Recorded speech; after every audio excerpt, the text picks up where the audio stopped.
The clink of a wine glass can sound like a death knell. I remember the chill crawling up my spine, the way my fingers tightened around the linen napkin in my lap. 30 years. And he looked at me like a stranger as he raised his glass, not to me, but to her. That was the moment something inside me snapped, and something else was born. If you've ever given your life to someone who thought they could erase you with a smile, this story is for you. They always dim the lights in those expensive restaurants. I guess to make you forget the price tags on the menu, or maybe to make betrayals easier to digest. I was staring at the flicker of the candle between us when he lifted his glass. David, my husband, my partner, my entire life for the past 30 years. To new beginnings, he said, smiling like the smug man he's always been. Only I hadn't seen it before. That smile used to mean love, safety, home. Now it just meant war. Chloe, seated just a little too close beside him, let out a breathy laugh and reached for her water. Her fingers grazed his arm like it was second nature. I caught the way she looked at him, the way her other hand settled protectively over her belly. "I'm pregnant," she said, eyes glinting. There was a pause. Not in the room. The waiter was still pouring wine. A couple nearby was laughing. But in me, something deep inside twisted like it was being wrung out. Pregnant. David's eyes didn't flicker once toward me. He stayed locked on Chloe, proud, pleased, like he had just won a prize. I didn't cry, didn't scream. Instead, I smiled. Slow, small. The kind of smile that takes effort when your hands are shaking under the table. Because I already knew. I knew about the bank transfers, the business dinners that turned into hotel reservations, the way she had started calling him debt in text messages that I wasn't supposed to see. I knew, and I had spent the last 6 weeks preparing. I lifted my glass too. "To new beginnings," I said softly, my voice clear, steady, and venom-laced. David turned to me then, finally. That smugness faded a touch when he met my eyes. "I emptied the joint accounts this morning," I said, still smiling. "Froze the business assets and filed for divorce." You could have heard a pin drop. The waiter blinked. Chloe's mouth opened slightly, like a fish gasping for air, and David, for the first time in decades, looked truly, undeniably confused. "I hope you both enjoy your new beginning," I added, setting my napkin gently on the table. Then I stood.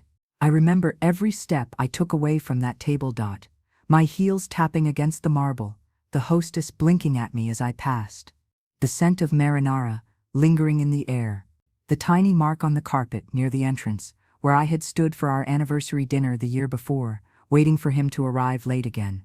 Funny, the things your brain clings to. I walked out into the night, not as a woman falling apart, but as one finally waking up. For once, it was David who had to explain something. I didn't go home. Not the one we shared. I had a plan, a checklist. I wasn't the Sarah Jenkins who had swallowed every insult, every dismissal, every "you just don't understand the business, sweetheart." That Sarah had died the moment Chloe touched her stomach and called it a miracle. This Sarah was done waiting quietly, while other people dictated her worth. The game was on, and I had just made the first move. The silence in the car was suffocating. Not because of noise. There wasn't any, but because of memory. Every inch of that black leather interior reminded me of David, of us, of who I used to be. I gripped the steering wheel tighter than I needed to. My knuckles pale against the dark. My hands were shaking, not from fear, but from adrenaline, from rage, from 30 years of swallowing things I should have screamed. 30 years. I remember the first day we moved into our home in Willow Creek. The way the morning sun hit the porch, the smell of paint still fresh on the kitchen walls. I made us coffee in a machine we couldn't afford. David kissed my cheek and said, "One day this place will be full of memories." He wasn't wrong, but none of those memories were mine. I gave him everything. I gave up my own dreams to build his. I was a damn good interior designer. Had a few small clients back then. One of them was featured in a popular home design magazine, but David said his business needed focus. "You're the rock," he told me. "You keep everything running." So I did. I managed the books before we could afford an accountant. I hosted the clients, smiled through endless dinners where I was introduced as David's wife, and little else, and I believed that was love. I believed it because I had to. Because if it wasn't, then what the hell was all of this? The week after our 10th anniversary, I miscarried. I never told anyone, not even him. He was away on business, and I figured why burden him with something already gone. I carried that alone, like so much else. Just like I carried the weight of a house, a marriage, a life that he barely showed up for. I pulled into the motel, just outside Oakwood. Not glamorous, but clean, efficient, anonymous. I had paid in cash that morning.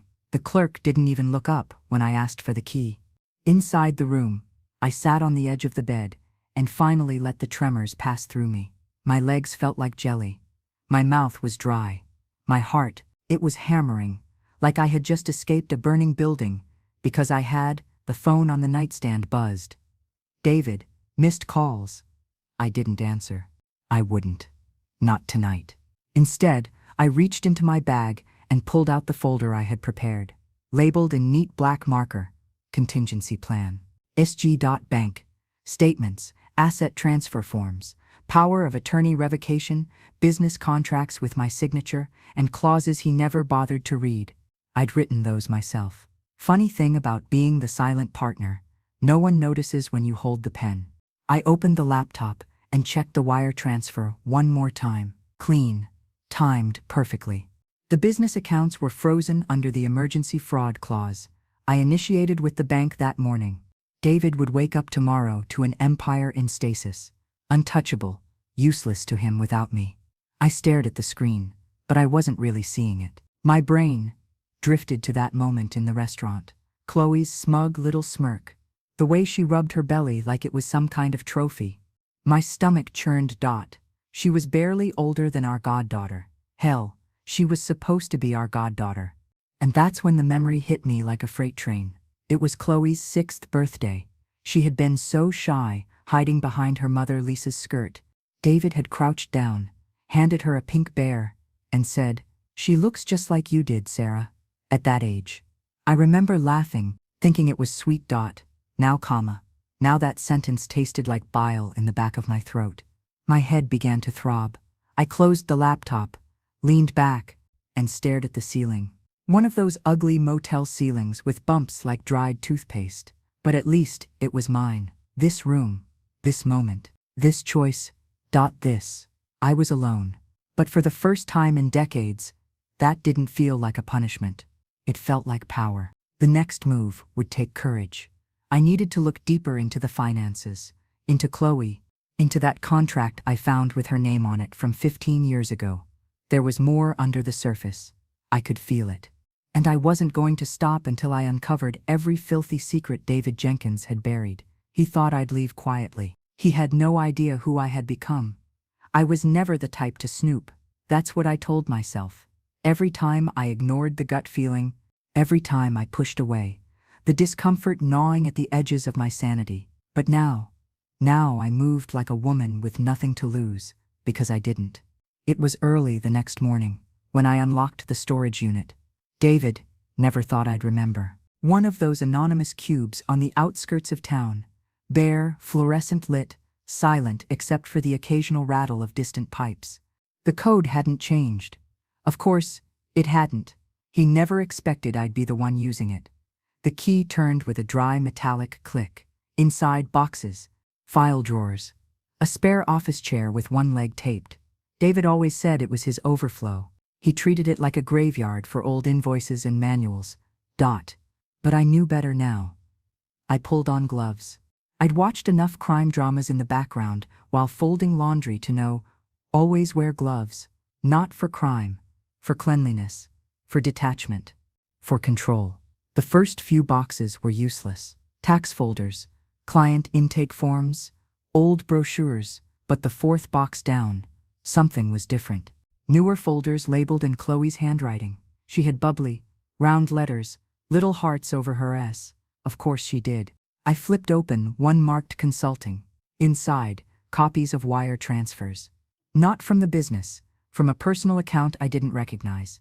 Payments made out to her. Thousands, monthly, regular, and each one signed by David. I took a photo with my phone, then another, and another. I kept digging, and that's when I saw it. Buried in a manila envelope with no label. A contract dated August, 15 years ago. A consulting agreement for Chloe Wallace. It claimed she'd be advising on branding and investor relations.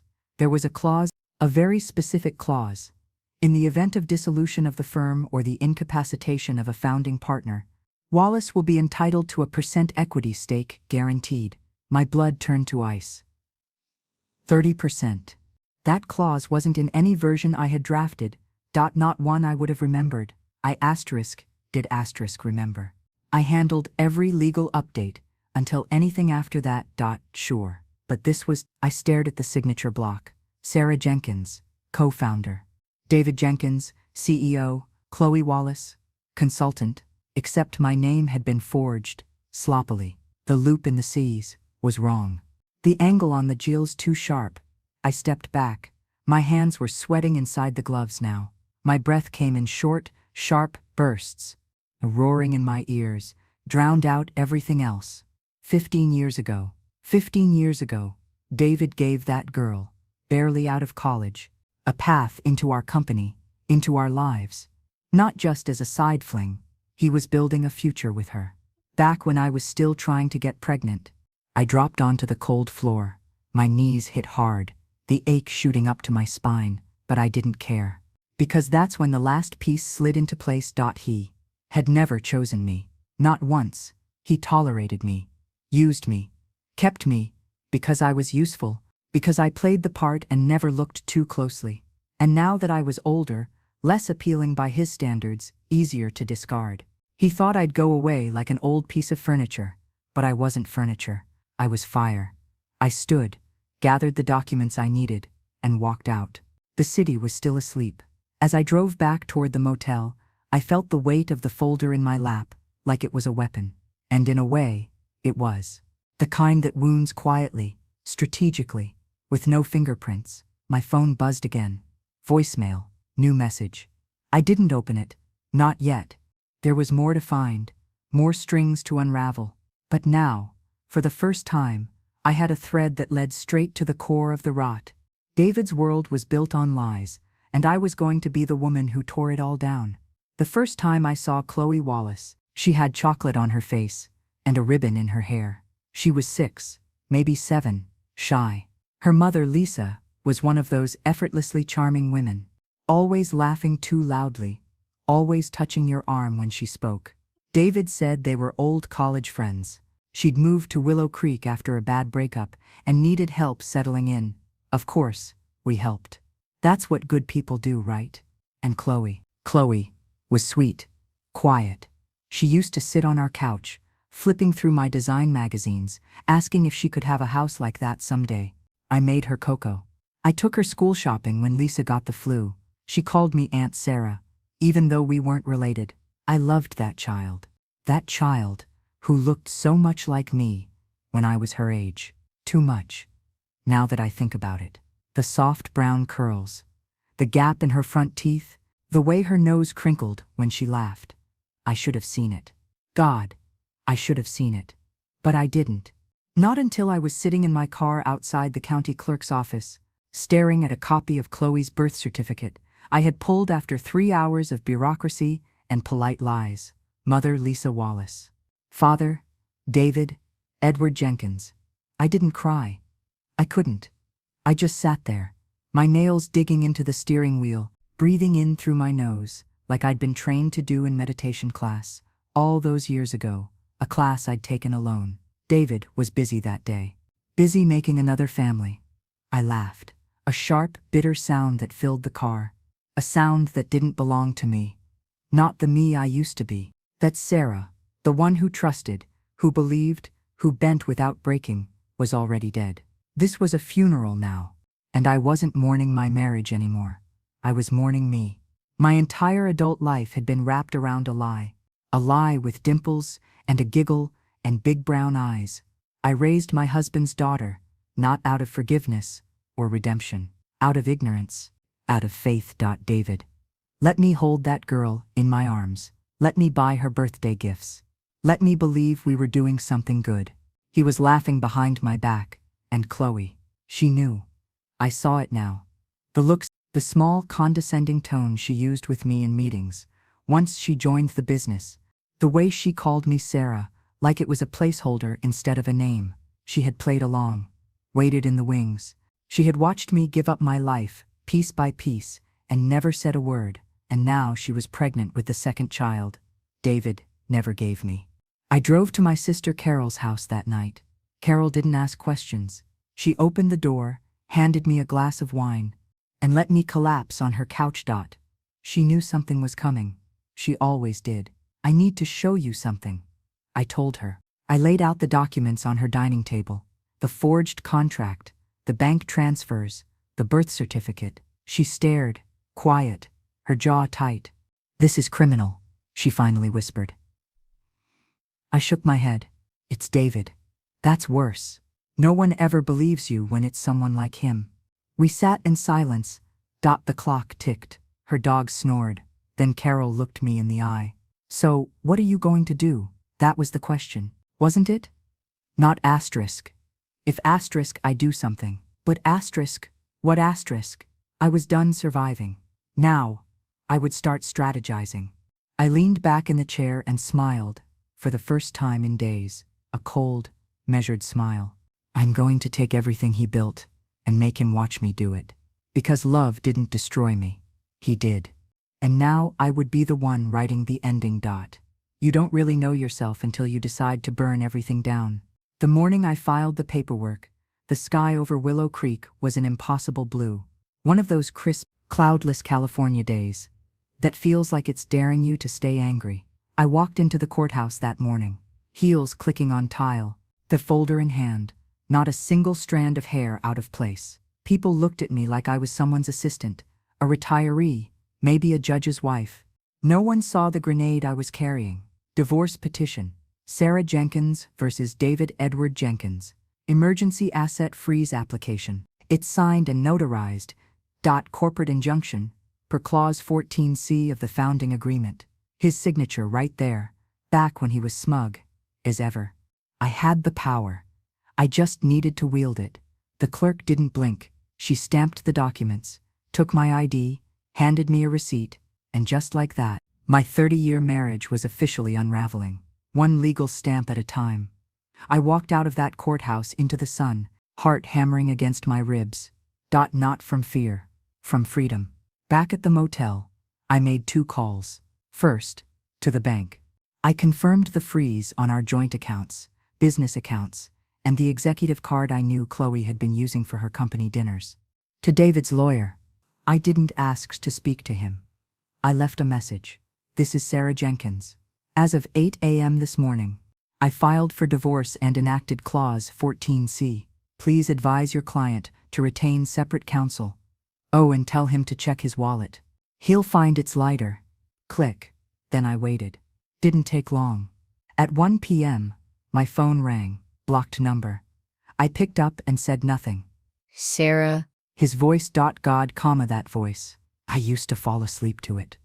Warm in our bed, now it sounded like static. Where the hell are you? He snapped. I smiled. Someplace where I don't have to look at you. You froze the accounts. What are you thinking? Are you having some kind of breakdown? David. I quote my finally. Having a breakthrough. Silence. I imagined him pacing, running a hand through his thinning hair, looking around that big house we built together, the house I designed, painted, filled with laughter, pain, silence. I have a child on the way, he hissed. Like it was a threat.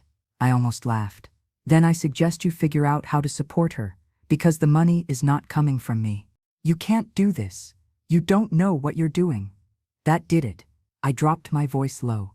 I know exactly what I'm doing. I'm taking back my life. Every dollar, every piece of dignity, every hour I spent shrinking so you could shine. Jesus. Sarah, stop. No. You don't get to talk now. You had 30 years. I was loyal. I was quiet. I gave up everything. You gave me lies. You made me raise your child while you laughed behind my back. And now?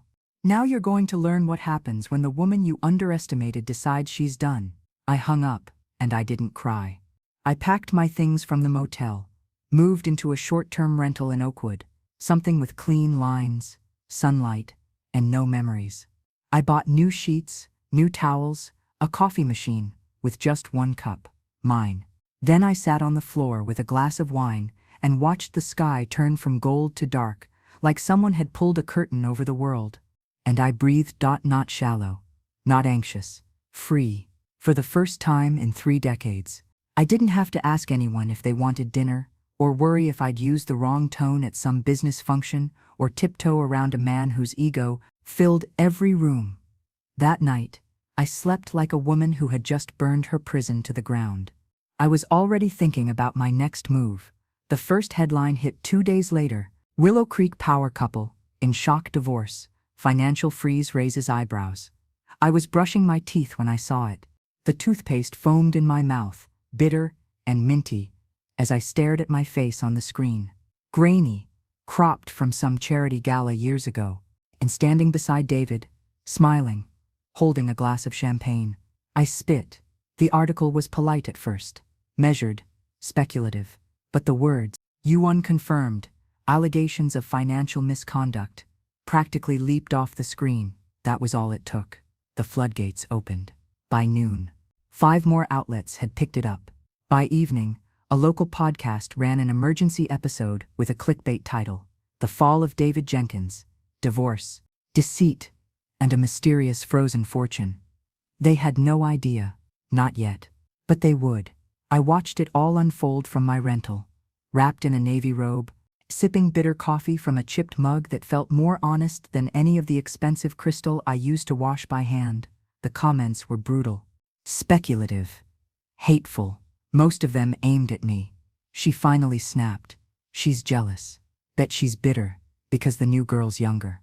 I closed the laptop. It wasn't worth it. I'd lived under the weight of people's opinions long enough. Now they could think what they wanted. While I handled the facts, I wasn't bitter. I was brilliant. And the best part? They hadn't even seen the worst of it yet. That came later. When someone, I don't know who, and I don't care, leaked the internal memos, emails, bank records. It was all there. David's double billing, the silent payments, the expenses marked consulting that led straight to Chloe's personal Venmo, the suite downtown paid for with business funds, the 2 first-class flights under fake client names, one of them hers. The documents were anonymously submitted to a journalist I had quietly reached out to 2 weeks earlier. Her name was Emily Rodriguez, local, smart, no nonsense. I handed her truth in a tidy envelope. She turned it into fire. The headline that changed everything dropped on a Thursday morning. Inside the Empire, David Jenkins' web of lies and the woman who brought him down. This time, the photo was just me, standing alone outside the courthouse. Sunglasses on, chin up, and the public. They flipped. Suddenly, I wasn't the crazy wife. I was the hero. The woman who saw through the lies. The woman who fought back. The woman who did what no one else dared. Ex-employees started coming forward. Quiet messages turned into loud statements. He made me sign NDAs. He took credit for everything Sarah designed. She ran that company, not him. I didn't respond to any of them. Not publicly. Not yet. But the tide had turned. David tried to fight it. Of course he did. He went on camera with some tired press release and a lawyer who looked like he'd rather be anywhere else. "She's unstable," David said. "She's retaliating." That night, I got a message from an old friend I hadn't heard from in years. "Unstable? You mean unshakable? I'm so proud of you." And then another. Finally, someone shut that arrogant bastard down. Chloe vanished from social media within hours. Her LinkedIn quietly updated to seeking new opportunities. Her friends deleted old posts. Her influencer account gone. I almost felt bad. Almost. But then I remembered her at the dinner table, hand on her belly, eyes glittering, smirk curling the corner of her mouth. She knew. She knew. And she wanted me to sit there, to accept it, to vanish quietly while they built their new beginning. No, not this time. They didn't get to write the ending. I did, and I was just getting started. Silence can be the loudest sound in the world. I hadn't spoken to David since the call after the asset freeze. He didn't try again. No apology, no explanation, just silence. But the world was anything but quiet. 3 weeks after Emily's expose, the real flood began. A woman named Lisa Hartman emailed me. Subject line: I used to work for him too.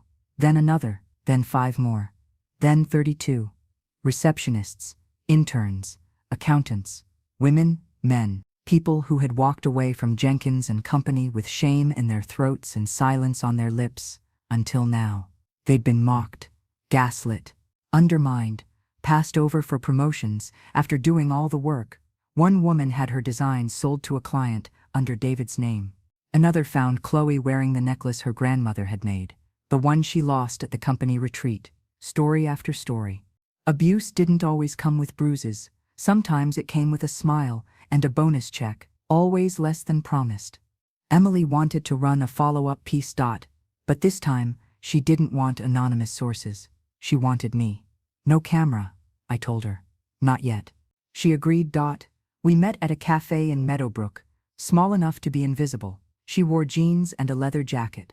I wore the calm of a woman who had walked through fire barefoot. Her recorder sat between us. Why now? She asked. I stared at the steam rising from my tea. Earl Grey, no sugar. Because I was tired of being erased, I said. We talked for 2 hours. I told her everything, except the things I still needed to keep close. Some knives stay sharper when hidden. When the second article dropped, it didn't just trend. It roared. Sarah Jenkins speaks. A legacy built on silence and the woman who refused to stay quiet. They used a photo of me walking into the courthouse this time. Alone, determined, no sunglasses, no fear. I was done hiding. That week, I received an email from a woman named Grace Walker, lawyer, brilliant, fierce. She had been following my story, and she had an idea. We start a foundation, she said, for women rebuilding their lives after financial and emotional abuse. We call it the Jenkins Clause. And we make sure no woman signs her name away again without knowing exactly what it means. I said yes. I didn't even blink. We launched with a GoFundMe. Hit pause in hours. CBS called.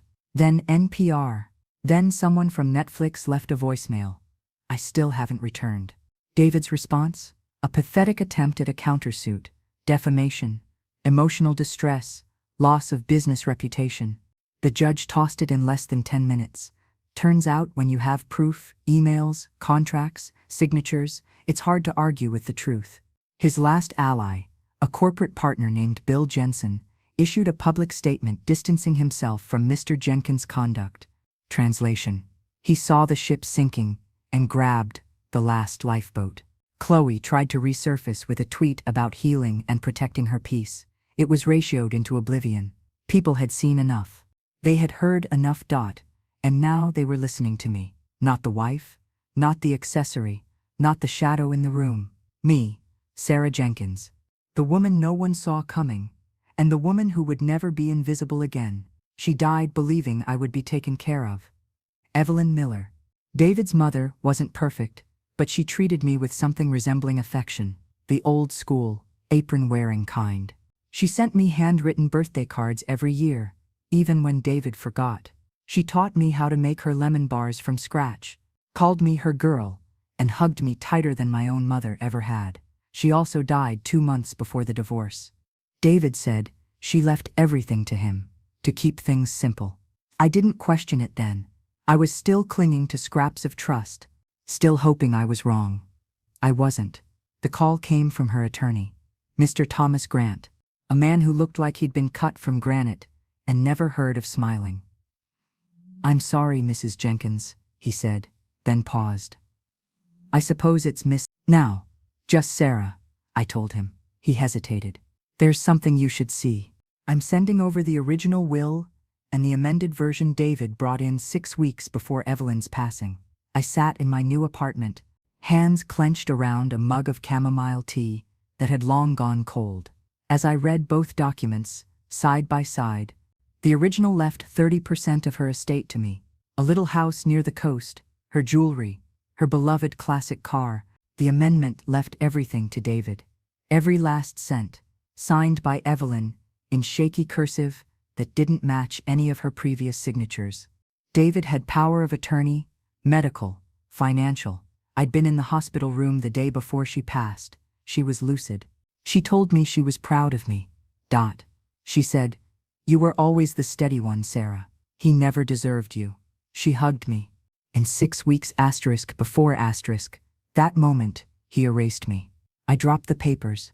I couldn't breathe. How do you mourn someone twice? First when they die. Then, when you realize they were used against you. I called Thomas. "This signature," I said. "You've seen it. You know it's not hers." Silence. "I can't say it officially, but I agree with you. Can anything be done?" A pause. "Longer this time." "No, not now. Not without years of litigation."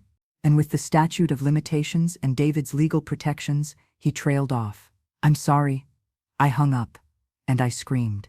A deep, guttural sound I didn't know I had in me. It tore through the walls of my small apartment. My voice cracked halfway through. I slumped to the floor and cried like I hadn't cried in years. Not over David, not over money, over Evelyn. She loved me, and he took that too. But something changed that night. Something vital. This wasn't just about vengeance anymore. It was about justice, about truth, about every woman who's been erased, silenced, overwritten by a man with a bigger voice and a better tailor. I stood up. My face was swollen. My heart ached. But I was clear. David had stolen everything, but I still had my voice. And now I was going to use it to make sure no one else ever lost theirs again. Justice doesn't come in a blaze of glory. It comes in paperwork, in deadlines, in the cold, precise language of people who have seen too many lies to flinch anymore. It was a Tuesday when I walked into the office of Olivia Chen, a forensic accountant with a reputation for unraveling financial knots like they were shoelaces. Her desk was spotless, her blouse crisp. She didn't ask if I wanted water. She asked for evidence. I handed over 2 flash drives and a folder labeled Personal Hell, Volume 1. "David Jenkins," I said. "Let's see what he's really worth." She started working before I even finished the sentence. For weeks, we dug quietly, carefully.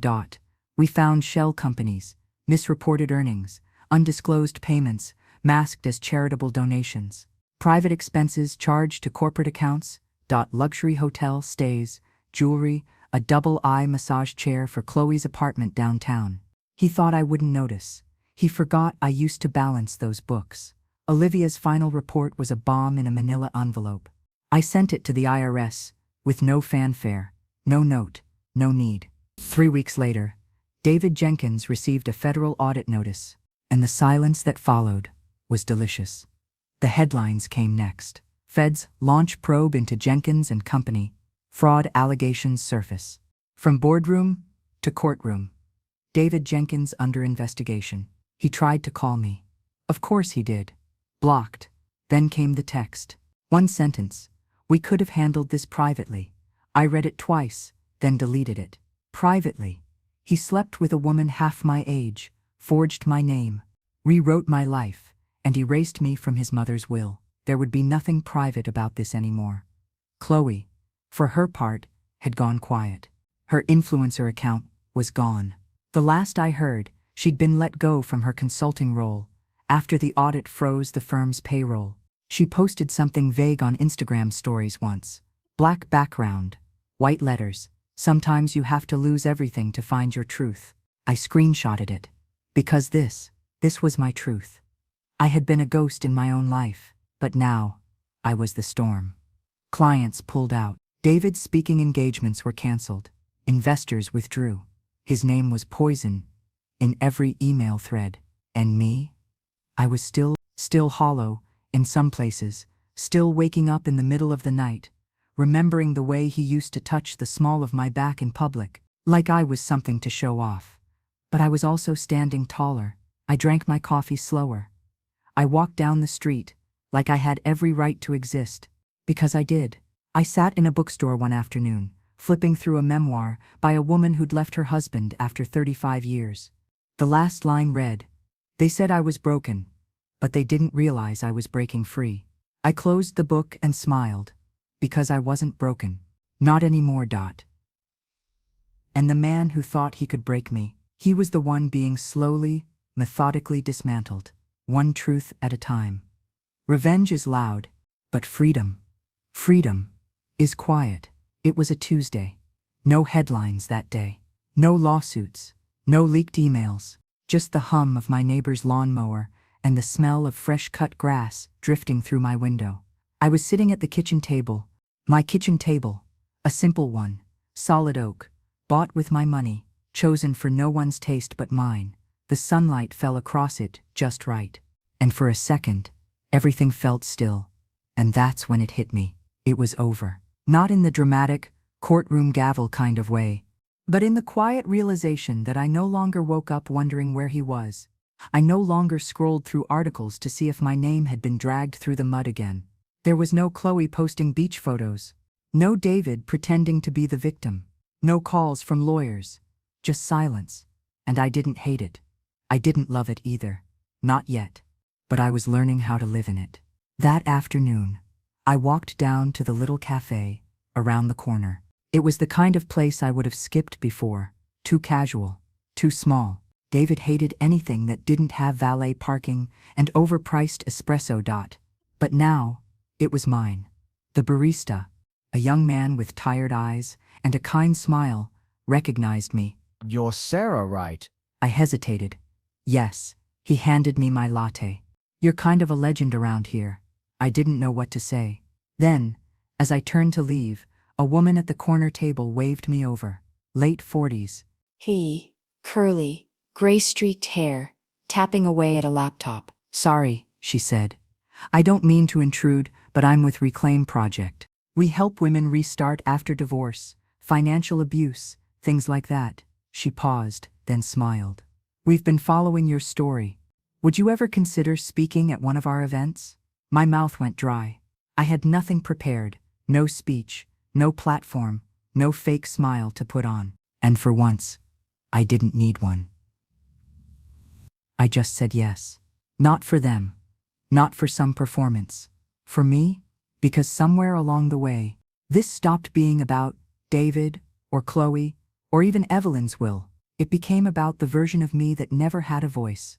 The version who stayed quiet so people would like her, who made herself smaller so others could shine, who stood in the background of every photo of her own life.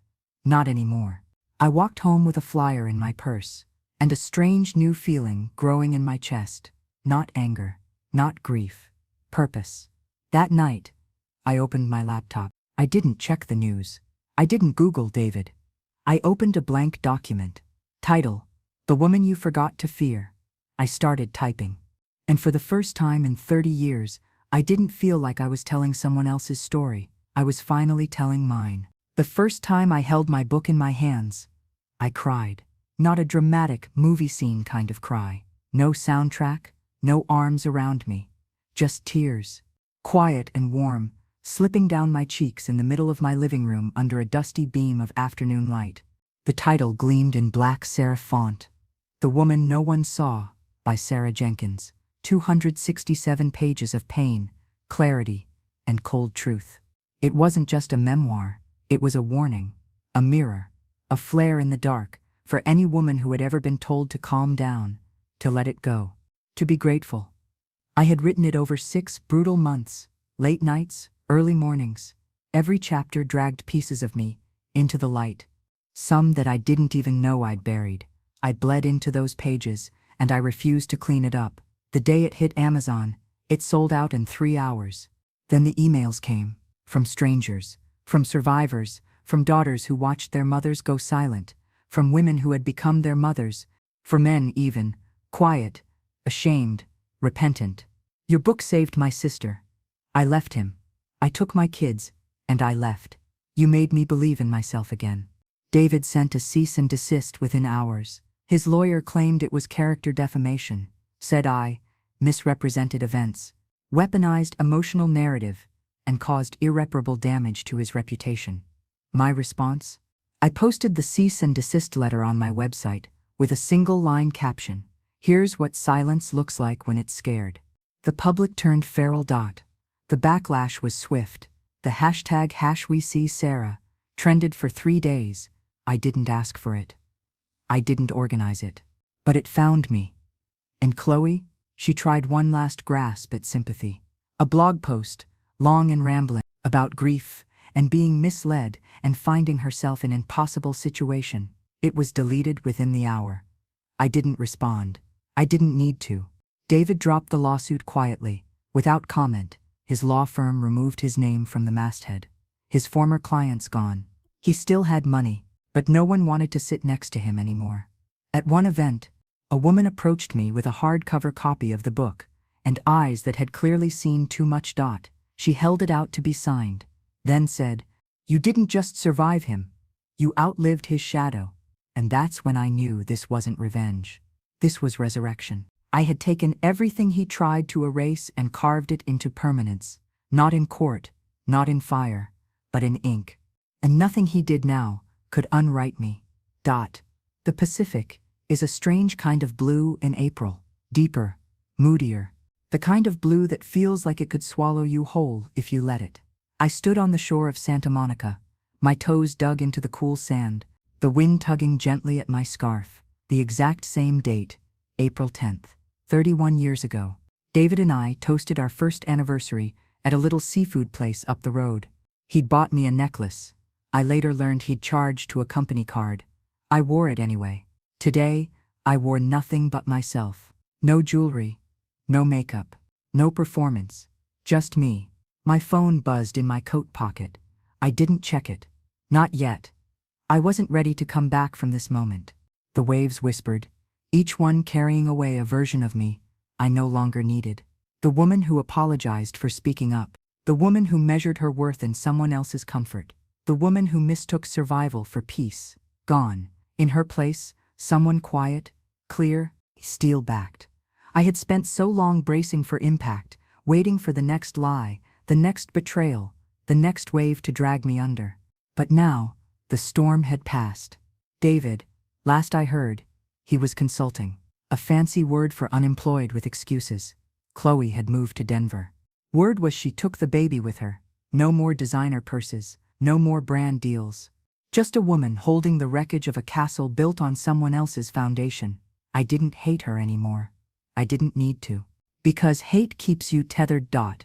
And I was finally untethered. I reached into my coat and pulled out my phone. One new voicemail. "Hi Sarah. This is Andrea, from Beacon Publishing. We're excited about the sales numbers for The Woman No One Saw. We want to talk to you about a second book.